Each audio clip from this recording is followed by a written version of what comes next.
Hello, I'm Philip Brunelle, Artistic Director and founder of VocalEssence and organist choirmaster at Plymouth Congregational Church in Minneapolis. Here we are in the last week of 2020, and my son Tim, my videographer, and I thought that rather than have a week of composers, we've already done more than 180 of them this year, we would have some topics that I thought might be of interest to you. And today I thought I would talk a bit about composing for choir. Perhaps after having heard some or all of these composer stories, you might say, hey, I think I'd like to compose something. Well, here's some thoughts about writing music for a choir. I think first of all, you realize that what makes singing unique is that you are not only composing notes that will be sung, but you'll have text. And that's, I think, one of the marvelous and wonderful things about choral music. I love instrumental music, but there's no text there. But with singing, there is text. So you have to think about how you put those two together. What makes a choral piece easier to sing or harder?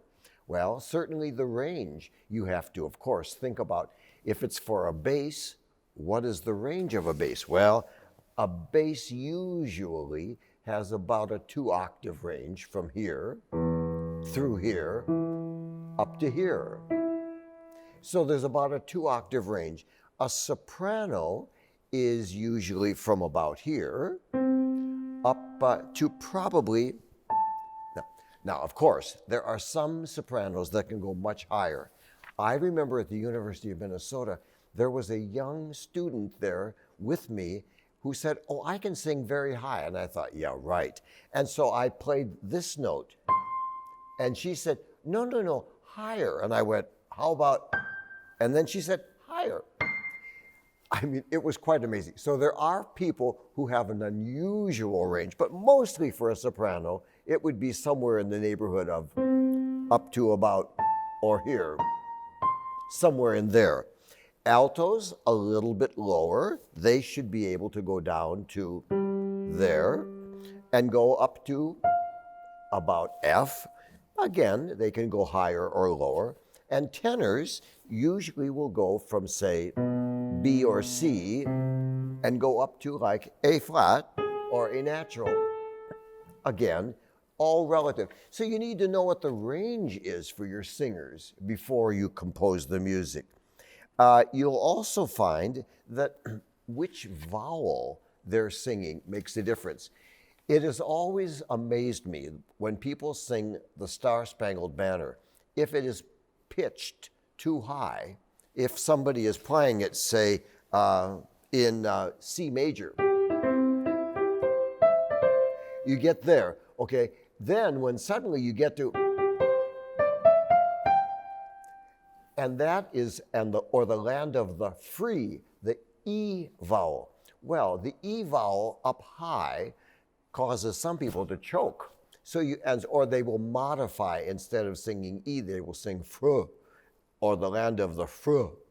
So you have all these little kinds of things about which vowel, in which range, how do you make it work, that you have to take into consideration. Some composers are marvelous at understanding that, some not so much.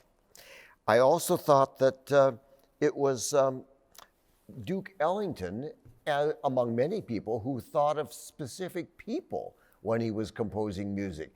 Certainly in the classical field, Mozart did that, wrote music for specific people in his operas. And because of that, he knew that they had certain wonderful talent. So you might have, let's say, a soprano who had the ability of going and just doing it all staccato, and he could write for that. Or somebody who could go and do it that quickly. Somebody else couldn't, but he knew that. In our own day, Dominic Argento was that way.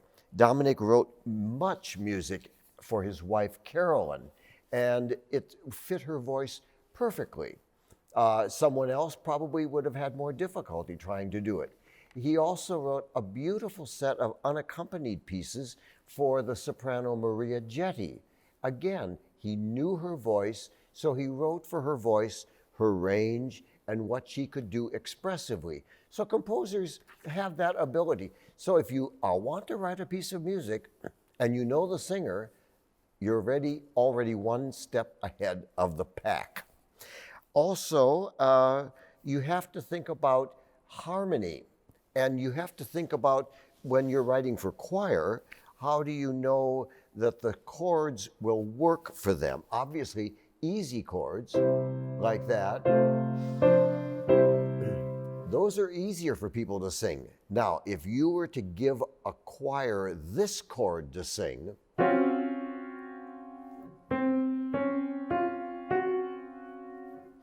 certainly they can do it, but that's going to take a little more work to find that, or to find a chord like, say, this,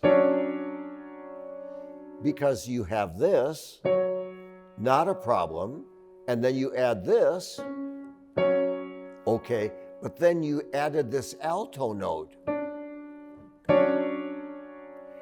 And because of that, you have to kind of think carefully, how can I make these notes balance? What you probably will end up doing with that chord is, rather than having tenor here, because it's in the strong part of their range, and this in the softer part of the alto range, you switch them.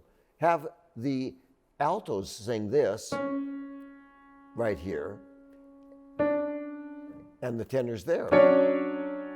You may find a little different balance going forth from there. I think also you would find that in terms of writing a melody, there are reasons why there is music that we remember year after year and we don't forget. And oftentimes that music is what we call stepwise.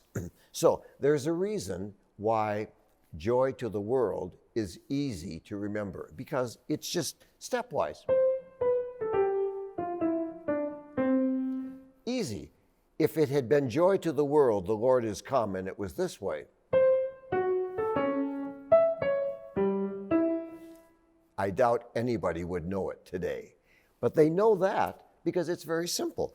When you think about the first Noel, it just goes up and down the scale stepwise.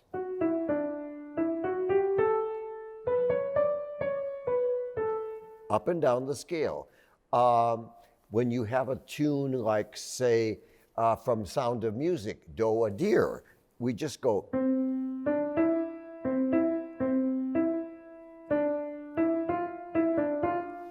Pretty much stepwise, little leaps, nothing difficult. So you'll find those kinds of melodies are definitely the ones that people have an easier time remembering. And you'll find it also will be what key you want to do it in. So that's why when I talked about the Star-Spangled Banner, I would never ask an audience to sing it in C major because of that.